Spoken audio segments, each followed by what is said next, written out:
आणि मुंबई गोवा महामार्गाच्या दृष्टीने एक अतिशय महत्त्वाची बातमी। केंद्रीय रस्ते वाहतूक मंत्री नितीन गडकरींनी हा महामार्ग पूर्ण केव्हा होणार याबद्दलची डेडलाईन घोषित केली आहे। जून अखेरीस मुंबई गोवा महामार्गाचं काम पूर्ण होईल असं नितीन गडकरींनी सांगितलंय। त्यामुळे महामार्गासाठी गडकरींनी एक नवीन डेडलाईन दिल्याचं दिसतंय।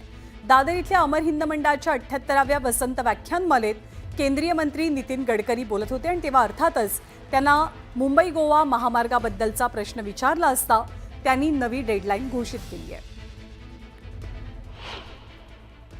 आता मुंबई गोवा आता खूप अडचणी आल्या, पण तुम्ही काळजी करू नका। या वर्षीच्या जून पर्यंत हा रस्ता 100% पूर्ण होईल, कारण बराच रेंगाळला। एक दिल्ली जयपूर आणि मुंबई गोवा हे आमच्या डिपार्टमेंटमधले थोडेसे ब्लॅक स्पॉट आहे, त्याच्या अडचणी खूप आहेत। आणि सध्या मुंबई अहमदाबाद महामार्गावरती प्रचंड प्रमाणात वाहतूक कोंडी झाल्याचं वृत्त आहे। घोडबंदर वरसावे ब्रिज इथे मुंबईकडे जाणारी वाहतूक पूर्णपणे ठप्प झाली आहे। सध्या वाहतूक कोंडीमध्ये 2 रुग्णवाहिका अडकल्याची माहिती मिळते।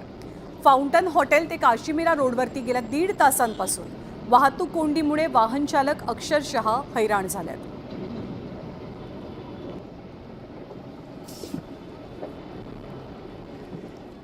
आणि यानंतर बातम्यांचा घेणार आहोत वेगवान आढावा। मंत्री गिरीश महाजनांनी एकनाथ खडसेंना अब्रू नुकसानीची नोटीस पाठवली आहे। प्रतिमा मलिन केल्याचा आरोप गिरीश महाजनांनी खडसेंवरती केलाय। IAS महिलेसोबत संबंध असल्याचा आरोप खडसेंनी महाजनांवर केला होता। दरम्यान या संदर्भातले पुरावे द्या किंवा माफी मागा, अन्यथा कायदेशीर कारवाईला सामोरे जा असा इशारा मंत्री महाजनांकडून दिला गेला आहे। रणजित कासलेंच्या विरोधात बीडच्या शिवाजीनगर पोलीस स्थानकात गुन्ह्याची नोंद झाली आहे। सोशल मीडियावरील पोस्ट प्रकरणात अॅट्रॉसिटी अंतर्गत गुन्हा दाखल झालाय। निलंबित पोलीस उपनिरीक्षक रणजित कासले लोकसभा निवडणुकीदरम्यान त्यांनी आक्षेपार्ह वक्तव्य केलं होतं। मुंबईमध्ये वॉटर टँकर असोसिएशननं आपला संप अखेरीस मागे घेतला। मुंबई मनपा आयुक्तांसोबतच्या सकारात्मक चर्चेनंतर हा निर्णय घेण्यात आलाय। दरम्यान टँकर असोसिएशनला दिलेल्या सर्व नोटिसा मागे घेतल्या गेल्यात, तर यापुढे कारवाई होणार नसल्याचं आश्वासन मनपा आयुक्तांकडून दिलं गेलं आहे।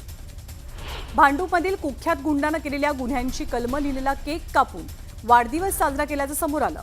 झिया अन्सारी असे या गुंडाचं नाव असून त्याच्यावर 8 गंभीर गुन्ह्यांची नोंद आहे।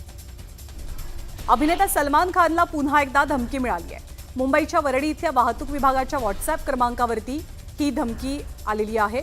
बॉम्बनं सलमान खानची गाडी उडवून देण्याची धमकी देण्यात आल्यामुळे त्याच्या सुरक्षेमध्ये सुद्धा वाढ केली जाते।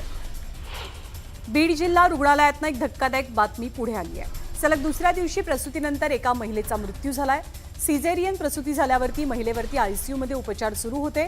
उपचारादरम्यान महिलेचा मृत्यू झाला। बीडचे निलंबित पोलीस अधिकारी रणजित कासले यांनी वाल्मिक कराडच्या एन्काउंटरची आपल्याला ऑफर होती असा मोठा दावा केला। बोगस एन्काउंटरसाठी 5 कोटी, 10 कोटी आणि 50 कोटींची ऑफर दिली जाते असा दावाही त्यांनी केलाय।